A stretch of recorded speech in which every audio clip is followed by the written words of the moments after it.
Okay, so here's the backstory. My soon-to-be ex-wife was my high school sweetheart. We started dating in 1992 when we were both 17, we're both 45 now, and have been together ever since. She's the only woman I've ever been with my entire life. We married 5 years later at 22, fresh out of college. A year later, we had our first of 2 children, both boys, 22 and 17. 23 years I gave to her, built her a house, worked my ass off to give her the life she wanted. Sure, we had rough patches, but what marriage doesn't? Even in the worst of times, we found a way to pull through and come out the other side better, which made the discovery of her affair that much more jarring. Flashback to March 2020, when I first got the feeling something was off.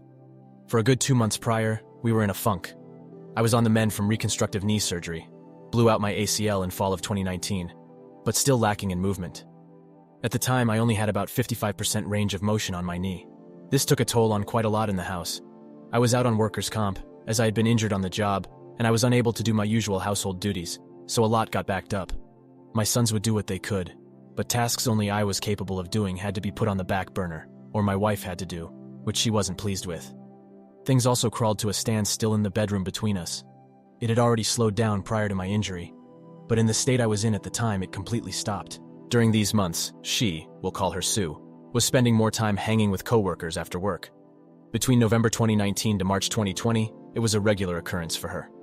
Naturally, I thought nothing of it. I've never in the 23 years I'd been with her had any reason to worry or not trust her. She has her friends, I have mine, and we have mutual. I'd go hang out with my friends all the time and there was no issue. It was all above board. It was around January of this year that I noticed something odd. Sue started getting noticeably distant with me. Sure, we were in a funk, but she'd never deny me affection to that point. The usual hugs and kisses she'd give me came to a halt. Her phone was attached to her hand long before my suspicion grew, but she'd always share and show me things she'd discovered on the web. DIY ideas and recipes on Pinterest, memes, all kinds of stuff. But she was now being guarded about her phone. Even her interactions with me became more snippy, as if she couldn't be bothered. So we're now in March. COVID has arrived and New York City is locked down. Our chosen careers fall under the essential designation, so neither of us have to work from home. I'd just been recently cleared to return to work after 5 months on the shelf, and I was eager to get back after it, as 5 months on my ass rehabbing my knee and not being able to do physical stuff drove me nuts. For context, I enjoy physical activities. I'm an avid martial artist, and I'm typically in the gym 4 days a week, on top of all of the home projects I did. Within a week or two of the lockdown, my soon-to-be ex-wife alerts me that she's going to have to start putting in extra hours. Again, I think nothing of this because of her field. Of course, I was under the assumption it'd be every other day, but no, it was every day. And not just an hour or two. She'd come home 3 or more hours later and go straight to the shower, spend a little time with me, a little time with our 17-year-old. Our 22-year-old leaves with his girlfriend crosstown, and then go to bed.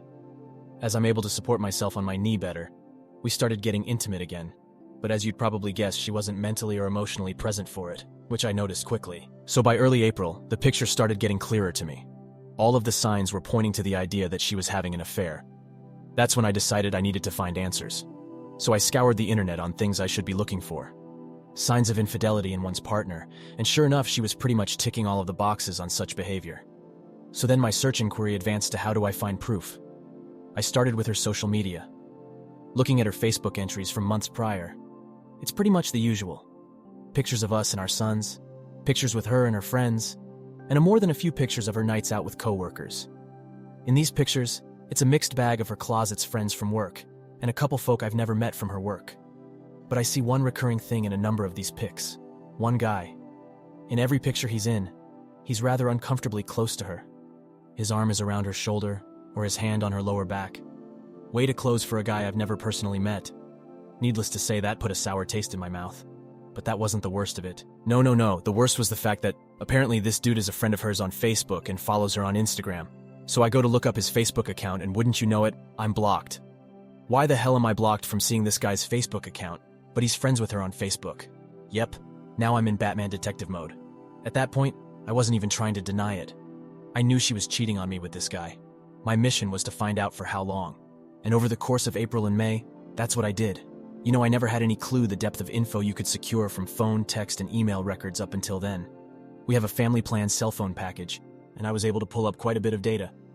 My soon-to-be ex-wife's data history was telling.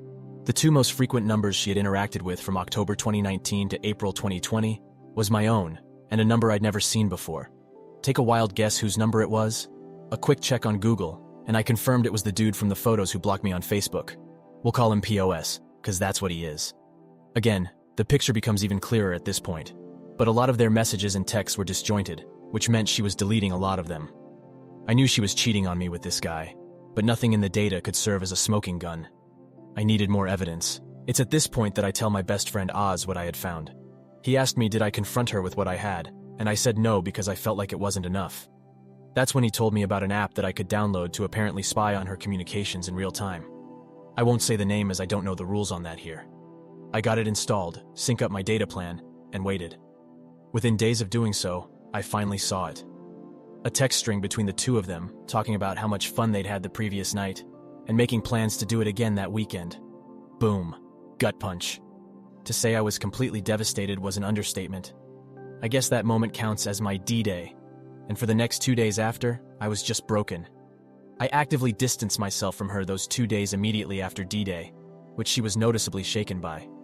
She'd try to console me and ask me what was wrong, but I'd brush it off and leave her presence. I couldn't even look at her. This woman, who I gave 23 years of my life to, who I have given everything I could and more to as a husband, and she stepped outside of our marriage for a guy just 5 years older than our eldest son. By the third day, I wasn't even sad anymore, I was pissed. I contacted Oz to let him know my suspicion was confirmed, and he asked me had I confronted her yet. My answer was no, and I told him I wanted payback. I didn't want to just divorce her. I wanted to destroy her. I wanted to leave her life in shambles and fucking ruin her. It was going to take time to do so, and I devised a plan. In my readings and research on infidelity, I had saw a quote that resonated with me that went, "The enemy of infidelity is unpredictability," or something to that ilk. That was going to be the basis of my plan. I was going to make her life hell on wheels, while also secretly planning my exit strategy. So we're now in early June, and I've still got the app installed. Pretty much every night, I'm gathering as much data as I can, seeing their back and forth messages. They're talking like it's a full-blown relationship they're in. Sexting, lovey-dovey romantic stuff, nudes, the whole freaking bag. At that point, I had stopped looking at any of it. I was just collecting info and cataloging on my private FPS server. Meanwhile, I start doing things out of the ordinary. I start going out at odd times. I start coming home even later than she does. In her presence, I'm on my phone a lot more than usual, and when she asks, "What are you up to?" I just simply say, "Just stuff," and put my phone away. I'd also change my login info on everything, so she couldn't access any of my stuff. Mind you, for our entire marriage, we'd never hid anything from each other. But right around I'm assuming the start of her affair, she changed her password on Facebook, as well as on her phone, stating she had to because of the security breaches in recent months. Yeah, really nice cover for hiding your affair from your husband. Anyway, I'd clued Oz in on my plan, as well as telling my older and only sister and 2 more of my closest friends what was going on. These are people I trust with my life, and I swore them to secrecy. For context, Oz and I have been friends since we were kids. The other of our friends, Joey and Nina, we've known since high school. Make note of Nina, she comes into play down the road. July comes and my soon-to-be ex-wife is in full paranoia mode. She's texting and calling me a lot more frequently now, asking me if I'm going to be home when she gets home. When am I coming home while she is and I'm not? Asking me what am I up to, the works. I can see the seed planted in her head the month prior is starting to sprout, especially in her communication with POS. She's confiding in him her doubt and confusion, telling him that I'm getting cold and distant. The fucking nerve of this woman. In the interim of these interactions with POS, she suggests that maybe they should stop meeting up at our house because she has no idea if I just show up, confirming that yes, she's had this fuckwad in my home. Thanks, Sue. POS asks her in that specific communication if she was worried about me potentially cheating on her, which actually pissed her off. I can't even begin to describe the level of joy and how many laughs I got out of reading that exchange. My cheating wife arguing with her affair partner over if she's mad her husband could be cheating on her. Oh, the freaking irony. Now bear in mind, I'm not hooking up with anyone. When I leave, I'm usually at Oz or Joey's throwing back some booze, watching fights and spending time with my bros, or at my big sis house hanging with her and my brother-in-law, who's like an older brother to me. My sis is 52, and her hubby is 58. She had told him about my soon-to-be ex-wife's infidelity, but not of my plan. Couldn't risk it as he's a bit of a blabbermouth. We'll fast forward now to October. That's when things seriously picked up. I've been in my faux affair for 3 months now, and Sue is hyper-aware of the fact that I'm actively pulling away from her. It's been as long as the day I enacted my plan until the day she confronted me, October 20th, 2020, that I'd even touched her. No hugs, no kisses, no initiation of intimacy, nothing. Not like she needed it. She was still fucking POS, just at his place or at motels. So that afternoon she calls me at work, which wasn't rare before all this began, but certainly hadn't happened in a while, and asked me to come straight home after work, saying she had something important to tell me. I'm not gonna lie to you all. I half believed she was going to come clean about her infidelity, but she of course didn't. Instead, I get home to her asking me was I unhappy with her. The freaking nerve. She cites the fact that I've been spending way too much time away from home. I don't show her affection anymore, and our sex life has completely died. She tells me she's worried I'm pushing her away because I was resentful of how she treated me the months I was rehabbing my knee, and then came the punchline. She fucking asked if I was cheating on her. Folks, I fell out on the floor laughing hysterically. And when I say hysterically, I mean Joker laughing gas hysterical. On the surface, it looked like, to her assuming, it was me laughing off the notion of being unfaithful. But it was, of course, actually me laughing at the sheer irony of what was happening in front of my eyes. I'm tearing up, pounding on the floor in complete hysterics for a good 2 minutes before I compose myself enough to answer. I sit up and look her in the eyes for the first time in months, shaking my head. But I don't give her an answer. I stand up, brush myself off, kiss the top of her head, and go about settling in for the night. Later that night, as I'm in my office, I decide, you know what? Given the brevity of what happened, I wanted to see what she was telling him. So I fire up the app, and sure enough, they're actually texting in real time. She tells POS, I know he's cheating on me. I asked him tonight and he literally laughed in my face. He fell on the floor and laughed for like 5 minutes. It wasn't 5 minutes, obviously. He doesn't even care how I feel anymore. I don't know how or why, but he's gone. I know I've lost him. This is karma, I know it. The smile I had on my face reading that must have resembled the Cheshire Cat. She was breaking. POS attempted to console her, saying that if I cared enough for her, she wouldn't have had to come to him to give her what I wasn't giving her. But the tone of her responses told me she was having doubt now. She had the nerve to step out of our marriage because I was unable to fulfill my role as a husband due to legitimate injury, and kept the affair going for at that point nearly an entire year. But the idea of her losing me to another woman was enough to make her waver? What a fucking weakling. Now, during all of this, I was also exacting the second part of my plan for payback, getting all of my affairs in order financially. In September, I had met with a family attorney to get the ball rolling on divorce paper, with the mountain of evidence I'd piled up to that point. New York is an at-fault state as far as divorce, and the overwhelming amount of proof I'd gathered displaying Sue's infidelity pretty much solidified I could nail her to the freaking wall in a divorce case. My lawyer instructed me to get all of my financials in order in preparation for whatever division of assets might come as a result. I want one better than that, so I started secretly pulling all of my money out of our joint account and putting it in my personal account.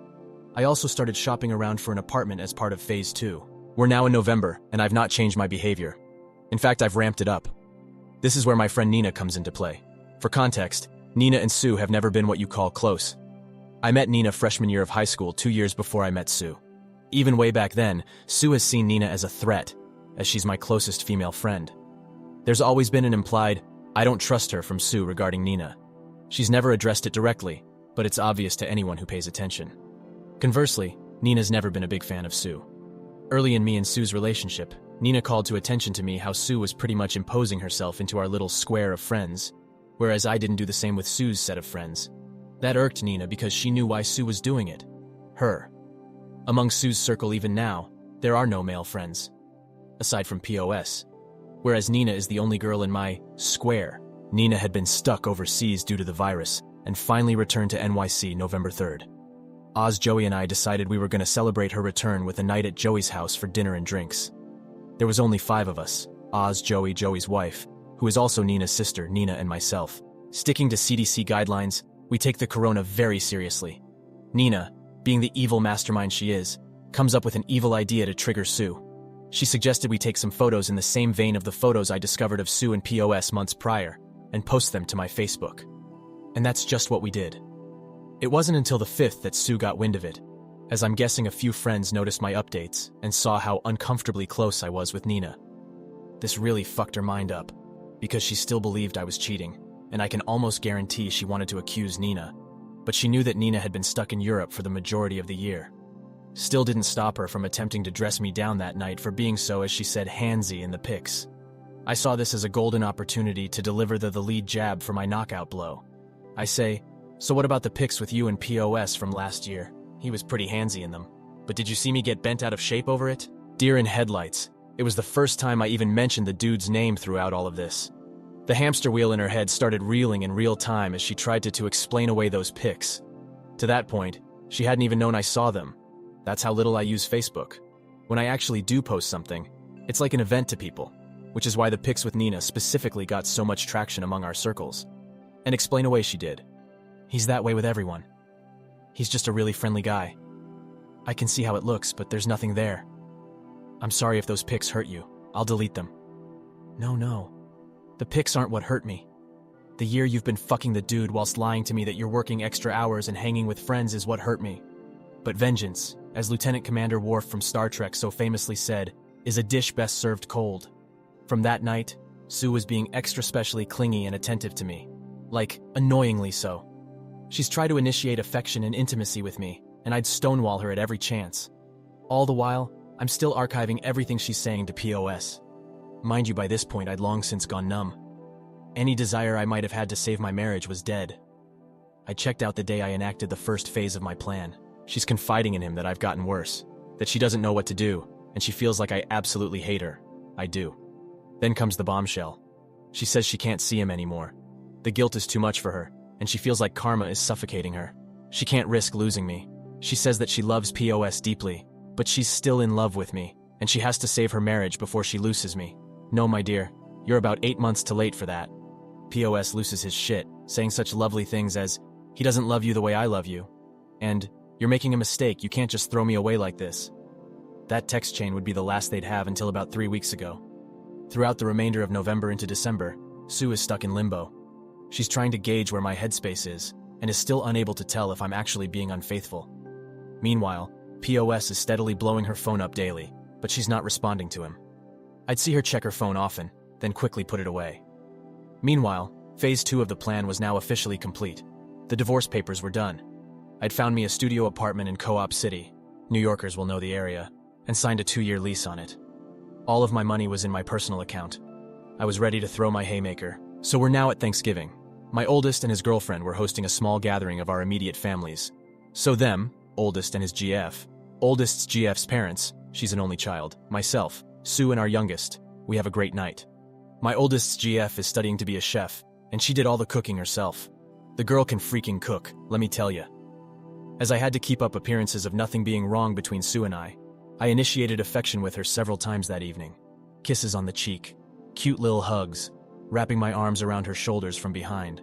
The gestures didn't go unnoticed by her, as she reveled in it. Bear in mind, this was the first time I touched this woman since I kissed the top of her head the night she confronted me in October. So just about 2 months. Not gonna lie, I felt repulsed doing it, but I had to. I couldn't risk the plan, and me being distant to her in the face of my boys, my oldest GF and her parents would set off alarms. So my youngest decides he wants to stay over with his big bro for the night. So Sue and I head home. On the drive home, she thanks me for being so good to her, and says, I don't know what you're going through, baby, but I'm here for you. I had to hold off busting out in maniacal laughter again, and responded saying, I know, I just need time. So for the first time realistically since springtime, we had sex that night. I figured fuck it, with what I'm about to do, may as well get some action before I delete her from my existence. I won't go into detail, but it wasn't lovemaking. When I was finished, she was a lump of flesh laying there, trying to figure out the direction of the truck that ran her over. No cuddling or anything after. I just got up, showered, and then went to go sleep in my office. To her confusion, though, I used a condom. First time 2 damn decades I did. She was definitely perplexed by it, but she didn't ask questions. Sure as hell wasn't going raw in her knowing that she'd been doing so with POS for months at that point. I wake up the next day and check my handy-dandy spy app, and for the first time in weeks, she responded to POS. Dude went full novella. He professed his love for her, said she was wasting her time trying to rekindle a flame in me that died, that she'd been in a prison with me for 23 years and deserved to experience the love and affection of a man who would cherish her. Mind you, this dude is 27 freaking years old, 5 years older than our oldest son, and he's that sprung on a 45-year-old married mother of 2? What a grade A high-quality simp. She chose to blow up our marriage and destroy the home we'd built for this dude? Pretty boy with a soft side? Ha! She responded saying pretty much the same thing she said when last they talked, that she loves him and enjoyed their time together. But she can't lose me. I'm still the love of her life, but she'll always have a place for him in her heart. That they can still be friends if he chooses, but the physical relationship between them is over. He begged her to see him one last time that week, and yep, you guessed it. She said yes. One more for the road, right? Who am I to say anything? That's what I did to her the previous night. Of course I added all of that to the archive I'd compiled. December 4th is when Phase 3, the final phase of Operation Shinobi Ghost, started. The divorce papers were in hand. My new place of residence was set up. Now I had to slowly start moving my stuff out of the house. But first, I had to break the news to my boys. I called my oldest to the house that Friday night, had them join me in my office, and laid everything on that table. Not the specifics, but that their mother had been cheating on me for over a year, and I was going to be filing for divorce soon. My 17-year-old was especially shaken up by this, because he himself had recently experienced his first taste of infidelity. Yep, his first girlfriend had cheated on him just 4 months prior. Seeing his heart broken a second time at the idea that his own mother was capable of doing this hits him hard. My oldest took it a lot better, and suggested taking his brother in to live with him until this blows over, to which I agreed. We packed up some of his stuff and he asked me, was I going to be okay? I told him, yes son, I'm going to be alright, and so are you. We're going to be alright, I promise. And then they were off. The hardest part was now over, and it was now time to arm the nukes. Over the next few weeks, day by day, Oz would help me get a little of my most sensitive stuff out of the house. Gave him a list of all of the definite stuff to grab while Sue and I were at work, and left him the spare key. This was all stuff Sue wouldn't notice was missing unless you told her it was gone. I'd also gotten a new phone and phone number, and told everyone who needed to know, Oz, Joey, Nina, my boys, Big Sis, and my mother, my new contact info. Meanwhile, I'm keeping up the rows with Sue, and she's none the wiser, trickling bits and pieces of affection to her just to keep her off of the trail, whilst she's still in contact with POS. Not to the extent that they'd been prior, but there's still an emotional thing happening. The fog is faint, but it's still there. All the while I gather everything, and I do mean everything. Every bit of data I've archived since I started the plan. Call logs, texts, pics, emails, everything, and start making printouts. Folks, I must have spent over $1,500 on Staples supplies, printer ink, paper, binders, the works. And I cataloged everything in order, from the beginning of the affair until that last bit 2 weeks ago, December 16th in the binders, 14 of them. I then put each one in a box and gift wrapped each, addressing them to various people. My mother, my father passed 7 years ago, her parents, her 2 sisters, her brother, her HR department. Did I forget to mention POS works for the same company, and there's an expressed rule against intercompany relationships because of the nature of what she does. Several of her friends, POS and POS's parents, lugged all of those freakers to the post office and shipped them all out December 16th. Estimated time of arrival for delivery, December 22nd, 24th. Perfect. So we're now at Christmas Eve. Sue comes home around the usual time. No idea if she'd seen POS. I'd stopped tracking her on the app the 18th. Figure I'd gotten all the mileage I needed from it.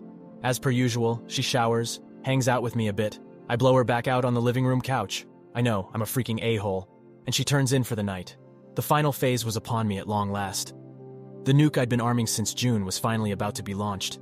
In the middle of the night, I woke up and wrapped up one of the 3 remaining binders, with the divorce papers taped to the inside cover, and set it on my side of the bed with a note that said Merry Christmas on it. Next to it, I left my old phone and the business card of my lawyer. I packed up the remainder of my most needed items, enough to fill 2 backpacks, and I left my home that I spent 23 years in for the last time. That, my friends, was 1 week ago. To Sue, I am completely off the grid. Gone. Shadow ghosted. She's blocked on Facebook, but still hasn't blocked me for some reason, so I'm keeping tabs on the fallout. It's absolutely glorious. My packages have reached everyone I sent them out to, and Sue is getting crucified. Her youngest sister completely dressed her down. Both of her parents have condemned her. My mom absolutely destroyed her. Like, holy shit, I know my mom has a mean streak, but the things she called Sue were unfreaking holy. She's been frantically trying to find out if anyone knows where I am, but those that do aren't saying a word. All over her Facebook feed, she's desperately trying to reach me, because I'm guessing she knows I'm likely looking. But I'm not saying a freaking word to her without my lawyer present. That'll be the next time I share oxygen with her. She's got no way of spinning the narrative to paint me as the bad guy, because I've exposed her to everyone who matters to her. And from a mutual friend who works in the same company as her, she and POS apparently are being put on administrative leave as of tomorrow. So yeah, chances are she'll be going into 2021 unemployed. As for the final 2 binders, well, One has been turned over to my lawyer as my final bit of evidence for my impending divorce, and the last one I put in my storage unit to be burned in Joey's fire pit when the divorce is final. Do I feel guilty about this? No. Not even in the slightest. 23 years I did right by this woman. I gave her the home she wanted. I gave her the family she wanted. I gave her the life I felt we both deserved, and I loved her unconditionally. Never have I faltered. Never have I strayed. Never have I even entertained the notion of breaking my vows. When an issue came up that I felt was affecting our marriage, I came to her and told her, and we sorted it out as best we could. She opted to find comfort in another man's bed. Rather than come to me and say she was unhappy with our sex life at the time, she decided to step out with a young punk who gave her the tingles. So no, I have no sympathy for what I did, or for her. She can burn in hell for all I care. The most I stand to lose is my house, a car, and maybe a couple $100 a month in alimony.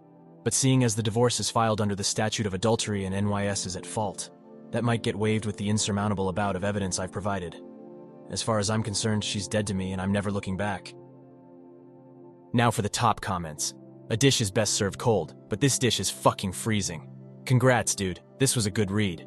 But I do think you need to keep those remaining binders as a memory of how you utterly destroyed this cheating bitch. Thought about keeping the last one, but I honestly want no memory of this succubus. Wow. Just wow. I'm younger than your marriage was, so I may not have the slightest idea of what you're going through. But I can see you're one tough man who sticks to their principles. My mom never married after my dad died 17 years ago. I never understood why until now. When you love someone so much, it must hurt like a bitch to see them gone. And you retaliating in such a manner showed me how much you loved her, in such a twisted but pure way. I might not agree with your methods, but again, I quite literally have less than half of your life experience. Others have to take you as an example. You're awesome, man. I really get sad when I see a man begging his cheating wives to stay with them, because if they do like you did, she will beg them to stay. Thank you all for taking the time to listen to this story. The update will be uploaded shortly. Like and subscribe to get notified. See you in the next one. Take care.